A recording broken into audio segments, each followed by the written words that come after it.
Joining us now, and once again from The Intercept, where he is Washington bureau chief and also author of the recent book, We've Got People. Ryan Grim joins us to talk about, well, a couple things, starting with the fact that now, 10 years and counting after the financial crisis, is history being rewritten? So without any further ado, Ryan, welcome back to the program. Great to be back. Well, great to have you. And it's been a while since we've talked. There's a lot I'd love to catch up on, starting with this piece you co-authored a while back on with Malaika Jabali on the ongoing effort to write Wall Street out of the 2008 financial crisis. Now, you and I both covered it during and after. It was pretty clear whose fingerprints were on the murder weapon. So tell us a little bit about this ongoing effort. Right, and it was the Wall Street crisis, in fact. And the reform effort that came afterwards was called Wall Street reform. And so you would think that given that situation, it would be difficult for Wall Street to try to kind of quietly back out of the room and pretend that it didn't have anything to do with the Wall Street crisis that required Wall Street reform. But beginning in the middle of the crisis and extending up until today, you've seen this effort to rewrite history and say that no, actually it was fraudulent borrowers. It was black and brown people. It began like right in the midst of it with Republicans immediately pointing to black people and saying that, see, we told you that if you change banking laws so that black people are also able to get loans, that it would blow up the entire system. I mean, that's putting it crudely, but that's basically what the argument that they were making in real time. And they continued to make that one. They continued to make that up until today. That the problem was that banks were forced to give subprime loans, and those subprime loans blew up, and it blew everything up. That's completely ahistorical. It's completely wrong. It's cruel because nobody suffered greater financial hardship as a result of the Wall Street crisis than black homeowners. It wiped out several generations worth of black wealth that had been accumulated since the 1960s, and since the kind of Fair Housing Act began to allow black families to actually accumulate wealth in the only way that working and middle class people are able to in this country, which is through home ownership. And I just wanted to interrupt you for a second to say, and there was a concerted effort, especially as I recall in the 90s and early 2000s, to encourage black home ownership. And so to then at least have one political party or one faction turn around and blame black homeowners for doing what the nation's leaders and the banks who gave them the loans encouraged them to do, which is invest in home ownership, policies intended to make communities more stable and to further build wealth or build some wealth. It seems doubly cruel to blame them when they did what they were told was the right thing and others made it blow up on them. Yes, and there's racism deeply embedded into bank practices. And so there have been a lot of different studies that have shown that if you're a white person coming to a bank for a loan, you're going to get a prime loan even if your income is, say, $30,000-$35,000 a year, whereas minority home purchasers were getting pushed into subprime loans, even if they were making income well over $100,000 a year. And if you're pushed into a subprime loan, your conditions are worse, your interest rate is worse, the variability of the rate is worse, and so you're more likely to go under if something negative happens in your life circumstances. But the latest study that Malaika and I wrote about is a much more sophisticated version of this kind of racist trope around the Wall Street crisis, which says that, okay, actually wasn't necessarily subprime borrowers, it was also, or increasingly, to a greater degree, was prime borrowers. And this is from the paper from the Philadelphia Federal Reserve, which says that it was fraudulent investors who were actually the culprits for the Wall Street crisis. And what they mean by fraudulent investors is if you've seen the movie The Big Short or you read the book, it's just this kind of famous scene where Michael Scott, the lead of the movie, goes out and meets some exotic dancers who he finds out own 5 houses and have bought each of the houses without any collateral. And their plan is just to keep refinancing down the road. And so what the Philadelphia Federal Reserve is effectively trying to tell us is that it's those dancers that were actually the culprits for this scheme, for this crisis, rather than the brokers who came to them with paperwork filled out that said, look, you want to own 5 houses? Here's all you have to do, sign this paper here.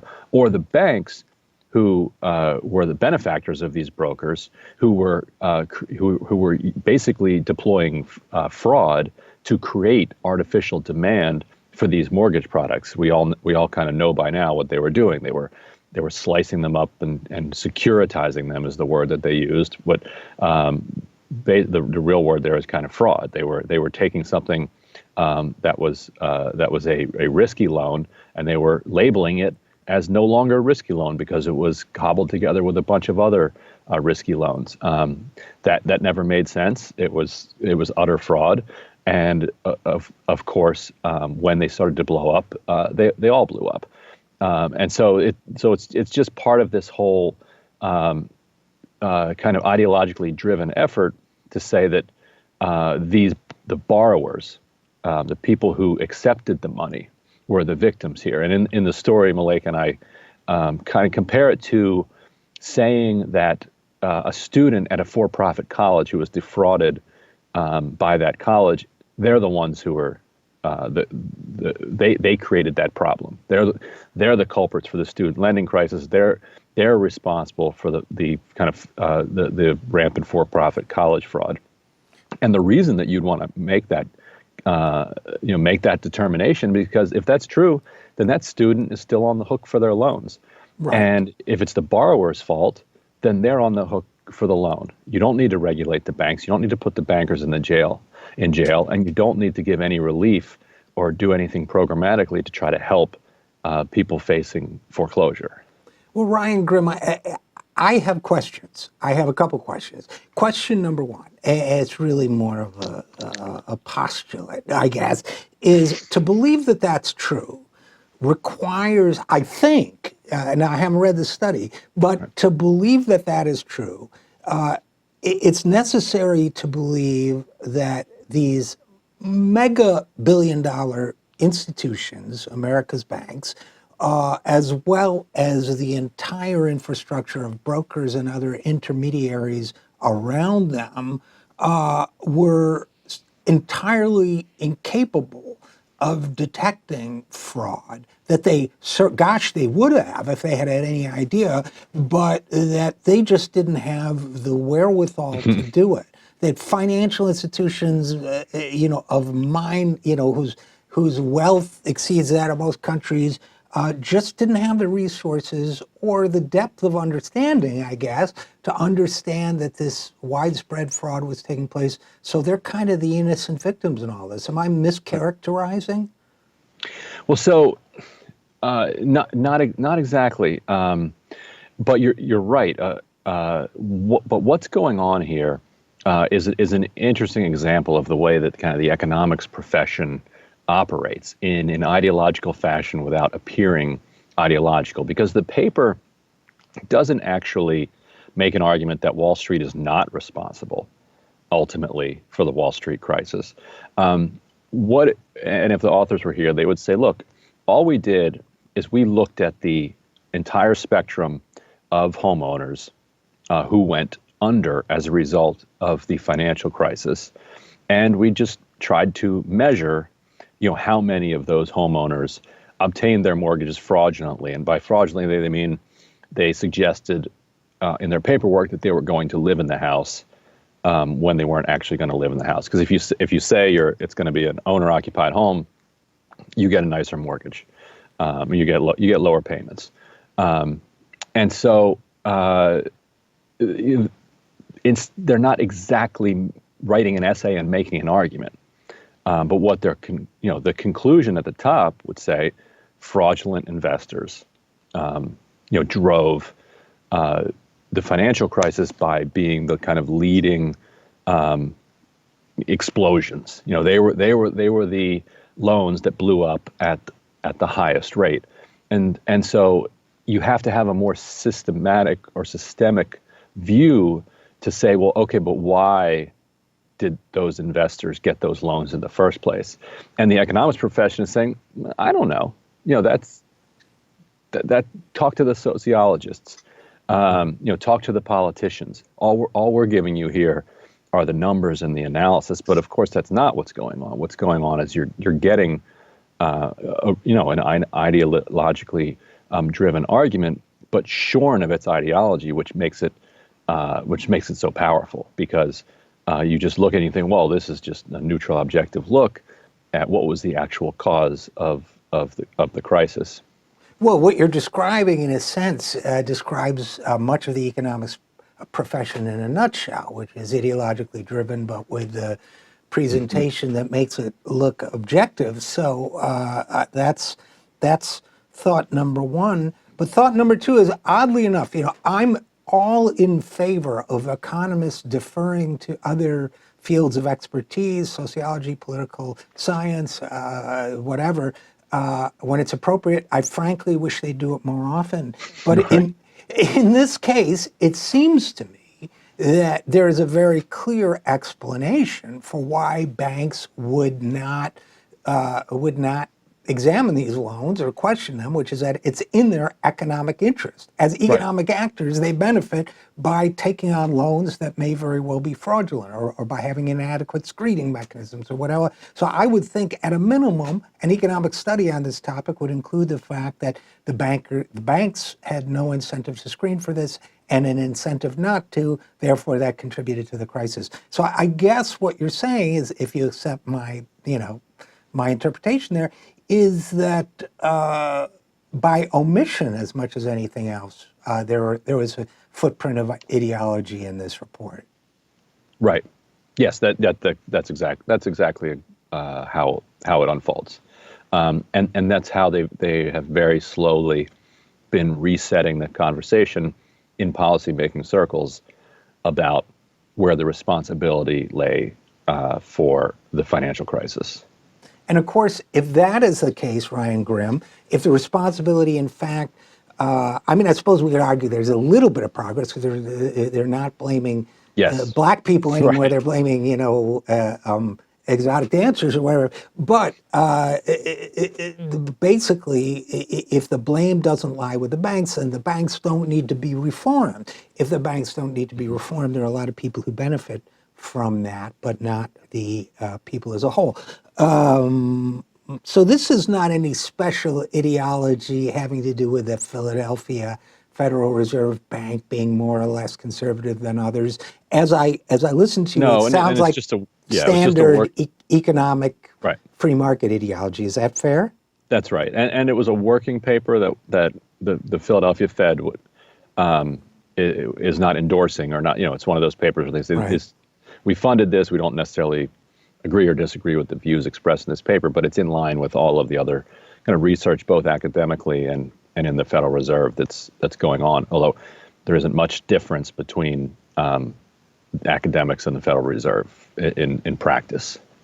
So I guess my concluding thought on that, and then I'd want yours on this report, is it all goes to the question of moral hazard.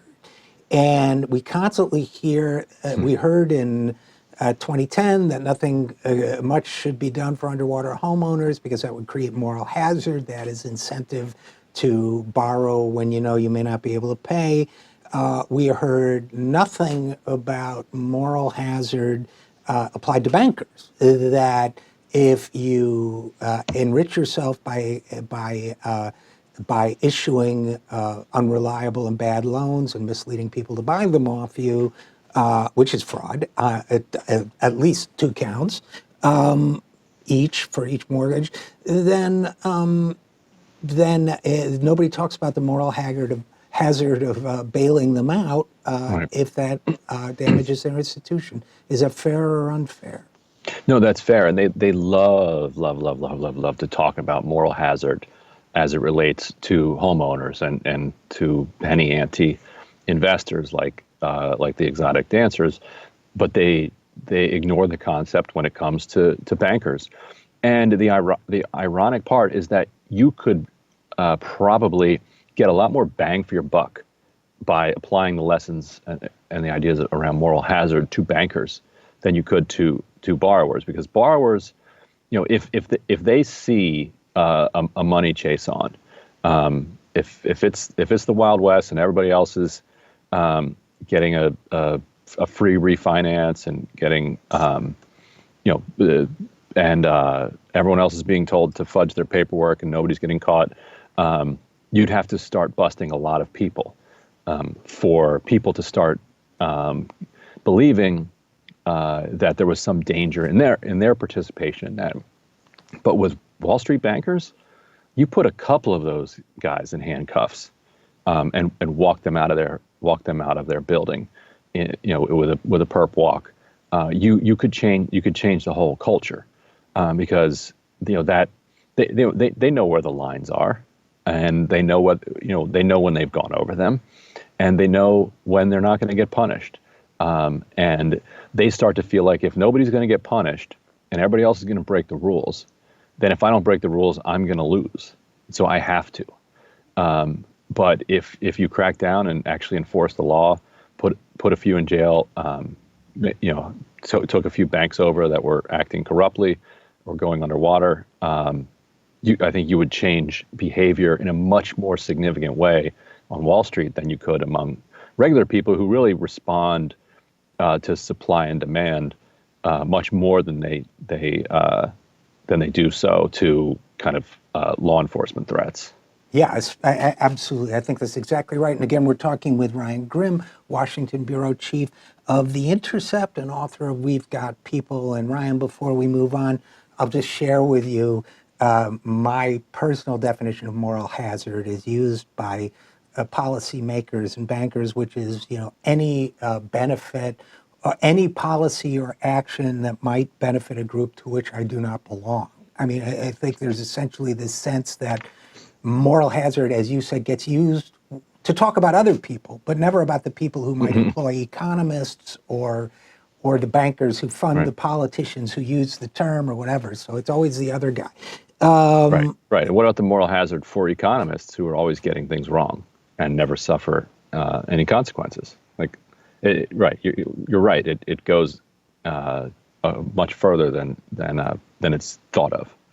Right. I totally agree. And by the way, economists, I think, are typically people who believe that everyone is a moral actor except other economists. Right. So banking makes me think of another piece you wrote fairly recently. You co-wrote it with Aida Chavez on Pete Buttigieg. You mentioned that in his first bid for public office, running for Indiana state treasurer, Pete argued that accepting contributions from banks or PACs linked to banks or bank executives amounts to a conflict of interest, and he swore off or sharply limited donations from such people.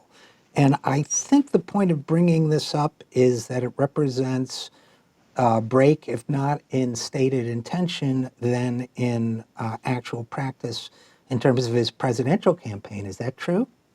It sure does. Hearing him make that argument in 2010 when he was running for treasurer, it was almost as if Elizabeth Warren could have been saying precisely what he was saying, because she's been hammering him for his unwillingness to disclose and be transparent about the contributions that he's been getting from high dollar individuals who have agendas that we don't, that we're in the dark about. Now he's since started to give some transparency into that. But in 2010, he was conceding Warren's entire point that those types of donations do create a conflict of interest, or at least an appearance of conflict of interest. The other interesting thing about his 2010 run, and it doesn't get talked about much, he ran for state treasurer in Indiana and got utterly annihilated. I think he lost by 20 points. He presents himself as electable across the country because he's been able to win in the Midwest. And I think he's playing on a lot of Democrats' kind of ignorance of the actual Midwest. Like he didn't win statewide in Indiana. He won in a small college town. And just because your college town happens to be in Montana or happens to be in Indiana or happens to be in Missouri doesn't mean it's not still a college town. College towns are most towns are liberal. College towns in particular are liberal, and they're going to elect Democrats to be their mayor. And so whoever won the Democratic nomination is going to become the mayor there. And so it's this kind of clever con that he ran on the kind of Democratic primary electorate, saying, look, I can convince those Midwestern folks who wouldn't vote for Hillary, I can convince them to vote for me because I understand the Midwest. I'm from Indiana. It's like, well, you had a chance to run statewide in Indiana. You lost by 20 points. You were elected in South Bend. Yeah, no, I think it's a great point. And I was thinking as you were talking of those electoral maps, the ones that are not just blue states and red states, color-coded, but the ones that color-code red states. And you see that within them are all these points of blue. If it's Tennessee, it's going to be Chattanooga, University Town. It's going to be Memphis. It's going to be, right. So in Indiana, the same thing would hold true of a place like South Bend. So I think it's a great point. Interesting thing that I thought of in reading your piece about Buttigieg, and this is a little bit parenthetical, but leading into our next topic, Ryan Grimm, is the fact that Elizabeth Warren and Pete Buttigieg have been in something of a war of words. Pete is now the kind of scrappy, no you can't candidate who's putting down every bold initiative as with I guess the world-weary wisdom that he acquired in his years at McKinsey. I don't know, but he and Warren has given back in kind. But for whatever reason, and I don't know if you have any insight into this, in the primary, somehow Bernie is not involved in the Buttigieg-Warren conflict, which by the way, I think tactically is good for Bernie. But do you have any idea what's going on there? Why Warren? If I had been advising Warren, I would have said, don't mix it up with him. But she and Pete are going at it. Do you have a sense of the dynamic there? So, well, I think clearly part of it I think is personal, and it always is. Candidates have what they know is their appropriate strategic approach to the campaign, and then they have what they really want to do, which is to go after this person that they've come to just loathe, and you see this in primaries, in both parties, and throughout time. It's kind of a universal feature of our politics. People just can't help themselves, even if they don't. Even if their advisors are saying don't take the bait, that bait it's just too good, and they go for it. Well, by the same token, Warren saw herself fading. She saw a lot of her support drifting off to Buttigieg, and he was coming after her pretty relentlessly over this idea of that she should release tax returns from before 2008, linked to her what he was calling her corporate law work. And so I think to kind of, not only did she kind of blink on that and put out some more details on it, in order to kind of neutralize that, she was like, okay, well, you show us who your donors are, let the press into your fundraisers, and tell us which clients you worked for at McKinsey. And, to Warren's credit, it caused Buttigieg about a week of pain in the press while he kind of continued to dither and refuse to release that information. Then when he ultimately caved and did release the information, that led to several days of stories that were negative about what he had done at McKinsey, which clients he'd represented. And then when he released his list of bundlers, that too led to several days of negative stories about not just who his donors were, but then it turned out that he had concealed, an additional bunch of controversial bundlers, and which led to more stories. So she did, in the end, succeed in giving him a couple weeks of bad press and probably blunted his rise. But in the meantime, she, got herself into a back and forth. All candidates, and I would assume Bernie is actually not exceptional on this point, are very nervous about playing out the Dean Gebhardt drama in 2004, where they went to war with each other ahead of Iowa and pummeled each other to death and allowed John Kerry to move from like 5th place to 1st. And so everybody wants to be the Kerry that nobody talks about and slowly just climbs into the lead. Nobody wants to be, one of the two that just kind of takes themselves out, like in a game of Risk, where you just sacrifice yourself. Right.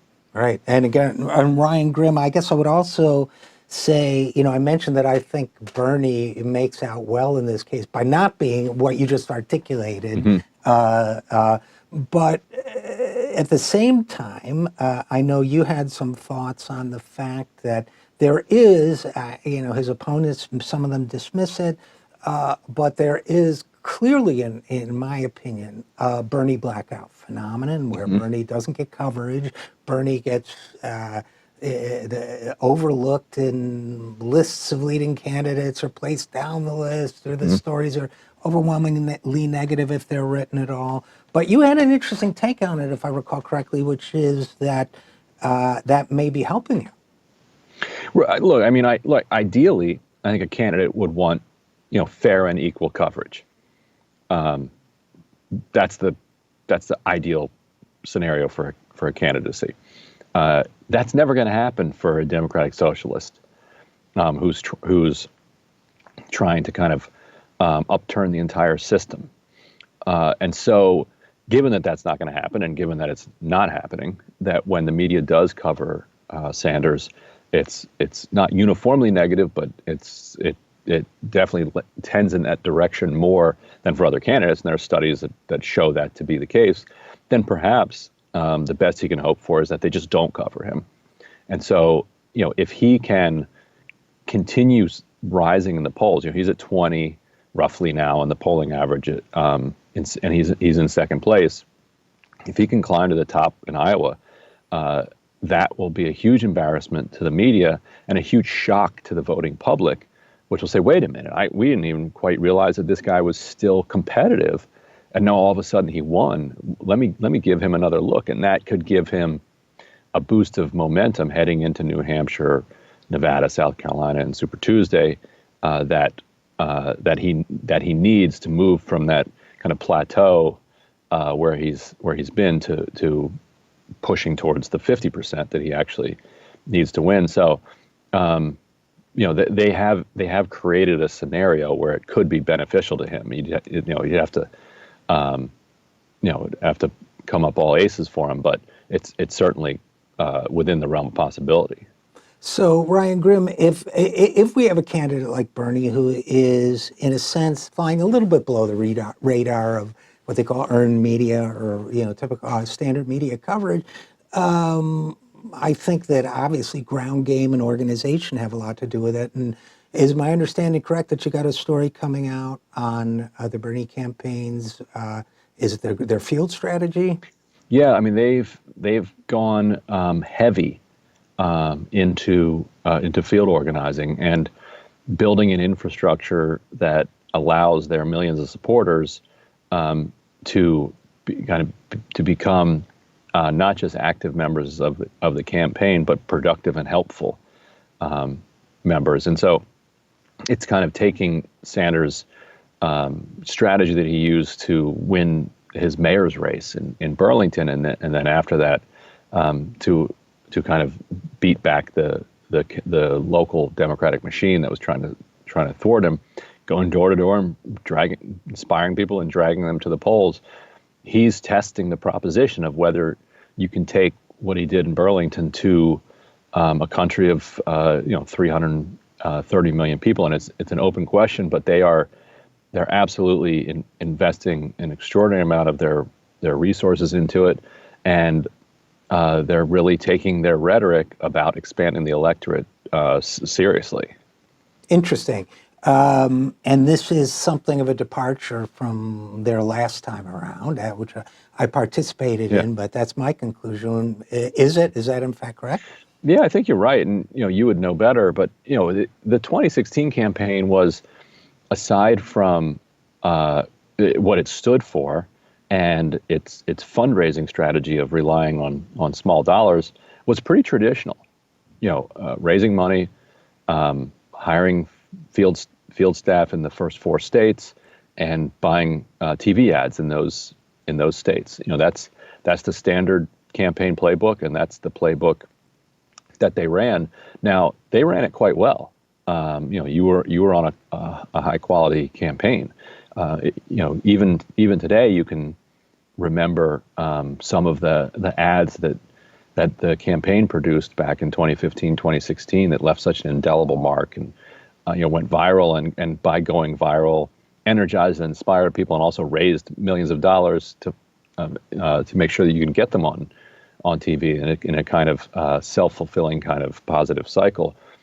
Think about this cycle. You can't really think of any viral ads that they've done. The only one I can think of is the one from the supporter, that 4-minute ad about burning the media that went viral. And then they hired him and then fired him within 24 hours because of some stuff he'd said on YouTube or something. But outside of that, can you think of an ad that from the Sanders campaign that has resonated? And I think as reporters, we don't put sufficient importance in that.